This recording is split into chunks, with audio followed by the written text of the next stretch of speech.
Government releasing its highly anticipated report on UFOs.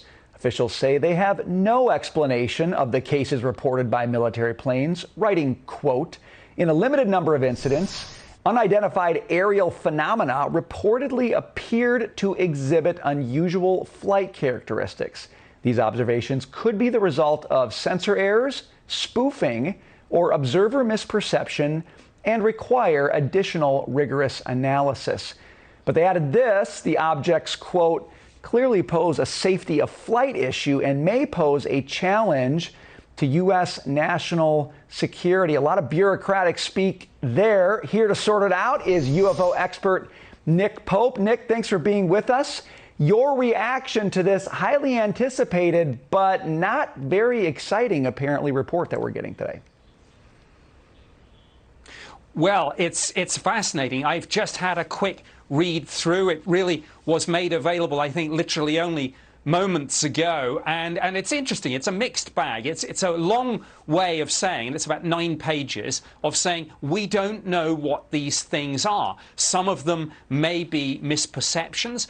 Other things, this is interesting, might be foreign adversaries like Russia or China, some breakthrough aerospace technology, and frankly, a lot of them, they simply don't know. So I think the important point is this report is not the end of the story, but should be the beginning of a much more detailed research and investigation program until we find out what we're dealing with here.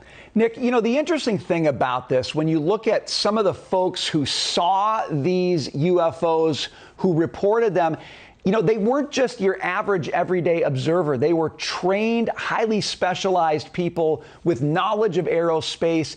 To me, that's the intriguing part, and it makes the whole misperception angle just a little bit hard to believe. Your thoughts on that?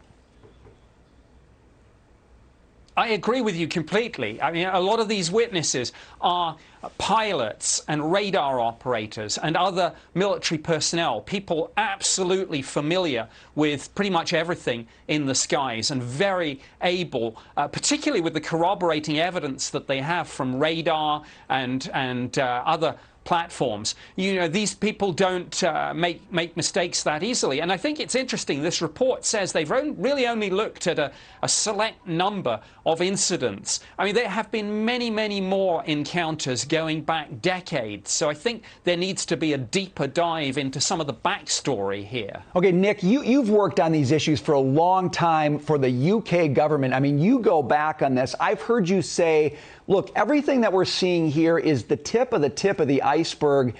This report doesn't give us much sense of the iceberg. Can you give us some sense of what we're not seeing here, but we ought to be thinking about? Well, there's certainly a classified annex to this report, and that would be interesting, and it'll be fascinating to see over the next few days whether anything there leaks. A lot of that, I think, will be highly technical, but former DNI John Ratcliffe revealed earlier that there was satellite imagery, for example, of these things. So that's one thing that I think people would be fascinated to know. But it's the speeds, the maneuvers, the acceleration of these objects that's absolutely staggering, and in many cases, you know, seems way beyond the cutting edge of anything we've got. UFO community folks probably disappointed that this doesn't talk about extraterrestrials and aliens, but, you know, it's not been taken off the table, and clearly Congress will want more work on this, and it is described as a preliminary report, so there's more to come. Well, I think everybody is interested in the more to come. I think some were hoping for a more definitive answer here, but I guess we're not going to get that. That means the conversation continues. Nick, we appreciate you being a part of it. Thank you.